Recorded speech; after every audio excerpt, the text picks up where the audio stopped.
चलिए, तो आज हम लोग देखने वाले हैं कि बायोलॉजी के ऑब्जेक्टिव क्वेश्चंस जो मैट्रिक के एग्जाम में ये सब पूछे जा सकते हैं। ठीक है, तो इसको आप लोग देखेंगे कि बायोलॉजी का जो क्वेश्चंस है वो किस तरह से पूछे जा सकते हैं। इसमें हमने 30 क्वेश्चन को कैप्चर किया है। ठीक है, इसमें पहला है कि आमाशय की दीवारों का पेशीय संकुचन क्या कहलाता है, यानी कि हमारे पेट में जो भोजन आगे की तरफ बढ़ता है वो किस क्रिया द्वारा बढ़ता है। तो इसमें इसका आंसर है क्रमानुकुंचन, यानी कि जो नली होती है उसके बीच जो है इस तरह से गति होती है जिसको हम लोग क्रमानुकुंचन कहते हैं। अगला है क्वेश्चन की पाचन तंत्र के किस रस में कोलेस्ट्रॉल पाया जाता है। तो आपको यहाँ पे लिखा हुआ है पित्त में, पाचन क्रिया में। आगे है कि मानव के किस अंग में प्रोटीन्स का पाचन पूर्ण होता है, यानी कि पूरी तरह से किस अंग में प्रोटीन का पाचन हो जाता है, यानी जितने भी हम भोजन करते हैं उसमें जो भी प्रोटीन की मात्रा होती है वो पूरी तरह से कहाँ पचता है। तो उसका आंसर यहाँ पे लिखा हुआ है आंत में। और आंत में ज्यादातर आपको 95% जो है भोजन पच जाता है। भोजन इसमें जिसको हम लोग कहते हैं छोटी आंत, छोटी आंत की बात हो रही है। अब बाकी जो 5% होता है जल का अवशोषण बड़ी आंत में हो जाता है। आगे है कि आमाशय की भित्ति से कौन सा हार्मोन स्रावित होता है। तो उसका नाम है गैस्ट्रीन। ये आमाशय की दीवारों से नहीं, भित्ति यानी कि वही आंतरिक भित्ति को हम लोग कहते हैं। आगे है किस अंग में ग्लाइकोजन के रूप में कार्बोहाइड्रेट का भंडारण होता है। तो कार्बोहाइड्रेट का भंडारण जो है लीवर में होता है, वो भी ग्लाइकोजन के रूप में। ठीक है, आगे है कि सबसे बड़ी ग्रंथि क्या है। 3 तरह से सवाल पूछे जाते हैं, इसमें बच्चे जो है कंफ्यूज हो जाते हैं कि क्या लिखा जाए। और ऑप्शन ये देख लीजिए, तो ग्रंथि है, अस्थि है और अंग है। तो यहाँ पे ग्रंथि में लीवर होता है, अस्थि माने हड्डी की बात हो रही है, बोन्स ये फीमर होता है जो जांघ की हड्डी होती है। और सबसे बड़ा अंग त्वचा, यानी त्वचा का मतलब स्किन, जो आपके पूरे शरीर को क्या है कवर किया रहता है, एक तरह से समझ लीजिए कवर लगाया गया है, तो वो होता है आपका त्वचा। यहाँ तक हम लोग कर लिए हैं। अब यहाँ पे ही और 3 क्वेश्चन लिए गए हैं। पीत का निर्माण कहाँ होता है। तो ये पीत का जो बनाने का काम है वो लीवर करता है। ठीक है, उसके बाद है लार किस पाचन में किसके पाचन में सहायक है, यानी लार जो है किसका पाचन करता है। तो ये स्टार्च का पाचन करता है। आगे है आमाशय में भोजन के जीवाणुओं को, यहाँ पे को छूटा हुआ है, वो कौन नष्ट करता है, यानी कि जो हम खाना खाते हैं तो आपको बताया गया कि भोजन के साथ बहुत सारे सूक्ष्म बैक्टीरिया हमारे पेटों में चले जाते हैं, तो उसको कौन खत्म करता है।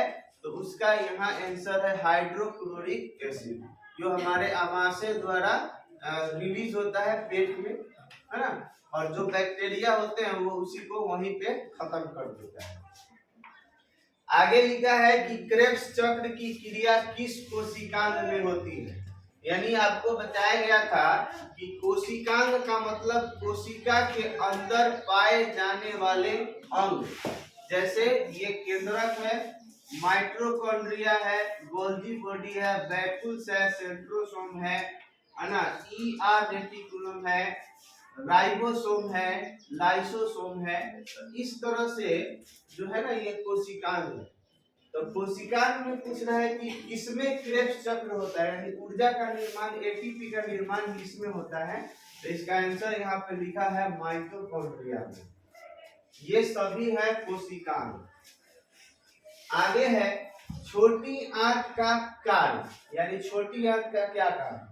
तो इसमें है अवशोषण के लिए, यानी कि जितने भी आप खाना भोजन ग्रहण करते हैं उसमें के सारे मिनरल्स, विटामिन, कार्बोहाइड्रेट, प्रोटीन, वसा जितना होता है वो सबको ऑब्जर्व करके बॉडी के अनेक पहले तो रक्त में भेजता है और रक्त उस चीजों को जहां जरूरत होती है वहां पहुंचा देता है। आगे है, अधिक देर तक उपवास रहने से कौन सा अंग अधिक प्रभावित होता है? अगर ज्यादा देर तक अगर आप भूखे रहते हैं तो आपका किडनी प्रभावित हो सकता है, किडनी में स्टोन बन सकता है, किडनी जो है ना प्रॉब्लम्स आ सकते हैं। तो किडनी को स्वस्थ रखने के लिए आपको पानी अधिक मात्रा में पीना चाहिए। ठीक है, अगर पानी नहीं पीते हैं तो वो गंदगी जो है किडनी में जमा होने लगती है और जिससे कैल्शियम ऑक्सीलेट जमा होता है और किडनी स्टोन हो जाता है। ठीक है, तो ये आपको दिक्कत हो जाएगा। फेफड़ों तक अशुद्ध रक्त को कौन पहुंचाता है?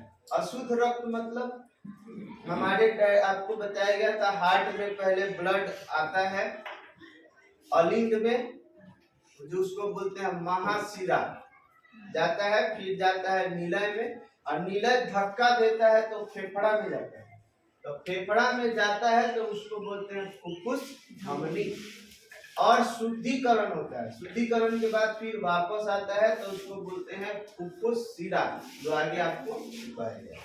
यहाँ तक हम लोग जान गए, आगे देखते हैं क्वेश्चन।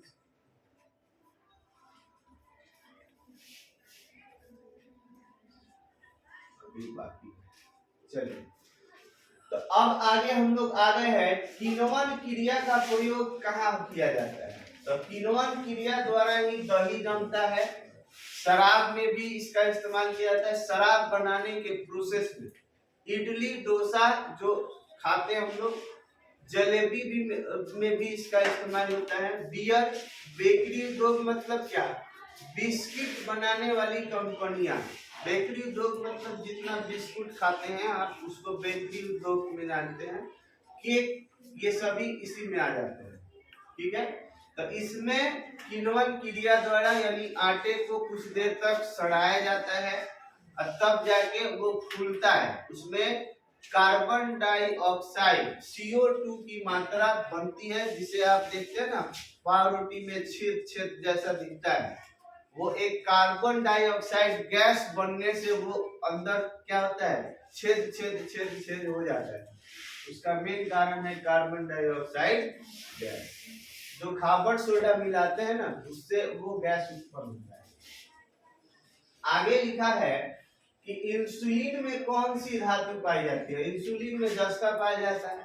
इंसुलिन बनाता कौन है? तो इंसुलिन बनाता है पेनक्रियाज, जिसको हम लोग अग्नाशय कहते हैं। यहाँ से क्वेश्चन बनता है इंसुलिन क्या है? तो इंसुलिन हार्मोन है। ठीक है, और इंसुलिन अगर नहीं बनेगा तो आपका हो जाएगा शुगर की बीमारी, जिसको हम लोग बोलते हैं मधुमेह रोग। ठीक है, इस पे बहुत बड़ी टॉपिक है, तो हम लोग केवल ऑब्जेक्टिव को होते हैं। फेफड़े में गैसों का आदान प्रदान किसके द्वारा होता है? तो ब्लड में होता है। तो आपको फेफड़ा में जब ऑक्सीजन आता है और वो वायु कोशिका से होते हुए ब्लड में जाता है और ब्लड ऑक्सीजन को पूरे शरीर में पहुंचाता है और फिर कार्बन डाइऑक्साइड को लेकर आता है और फिर फेफड़े में छोड़ देता है। तो यानी ऑक्सीजन को ले जाना और कार्बन डाइऑक्साइड को लाना, ये किसका काम है? ब्लड, रक्त का काम, ब्लड का। मनुष्य मानव में श्वसन दर की प्रति मिनट कितना होता है? तो हम लोग एक मिनट में हम लोग जो है ना 16 से 18 बार ही एक दिन में सांस लेते हैं। अधिकतर कीटों में श्वसन कैसे होता है? तो अधिकतर कीट श्वसन क्रिया किससे होती है? तो यहाँ होते हैं श्वास नली या ट्रैकिया, हम लोग कहते हैं ट्रैकिया। ठीक है, आगे है लार में कौन सा एंजाइम पाया जाता है? तो टाइलिन पाया जाता है।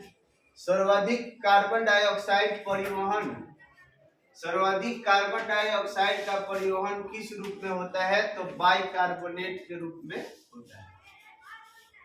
शीत निद्रा यानी जिस समय ठंडा पड़ता है, शीत निद्रा मेढक में कौन सा श्वसन होता है? तो आपको त्वचा द्वारा होता है। आपको बताया गया है कि मेढक जो है 3 तरह से सांस लेते हैं।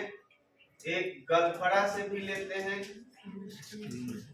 उसके बाद फेफड़ा का भी इस्तेमाल करते हैं और त्वचा का भी इस्तेमाल करते हैं। 3 तरह से त्वचा, ठीक है। तो गलफड़ा का इस्तेमाल कब करेंगे? जब ये टेडपोल होते हैं, ये बड़ा हो जाते हैं, जो जमीन पे रहते हैं। फेफड़ा का इस्तेमाल करते हैं। अब मिट्टी में जो रहते हैं वो स्किन द्वारा सांस लेते हैं। आगे है वसा का पाचन कौन करता है? तो टाइलिन एंजाइम ये होता है और ये कहाँ होता है? आमाशय में। कहाँ होता है? पेट में। ये जो है इसका स्रावित होता है। आगे बढ़ते हैं। श्वसन क्रिया में किस गैस की मात्रा परिवर्तित नहीं होती है? तो आपको बताया गया है कि नाइट्रोजन 78% होता है, जो वायुमंडल से हम लोग सांस लेते हैं उस समय जाता है, और फिर यह 78% अंदर जाता है और फिर बाहर भी आ जाता है। यानी ये कोई इसमें परिवर्तन नहीं होता। जठर ग्रंथियां कहाँ पाई जाती है? तो जठर ग्रंथियां जो है आमाशय में पाई जाती है, जिससे हाइड्रोक्लोरिक एसिड का स्राव होता है। पीलिया रोग में कौन सा अंग प्रभावित होता है? तो इसमें होता है लीवर, जिसको हम लोग जॉन्डिस के नाम से भी जानते हैं, पीलिया रोग, ठीक है। तो यहाँ तक आपका 30 क्वेश्चन हुआ बायोलॉजी का, और यहीं पे हम लोग इसको खत्म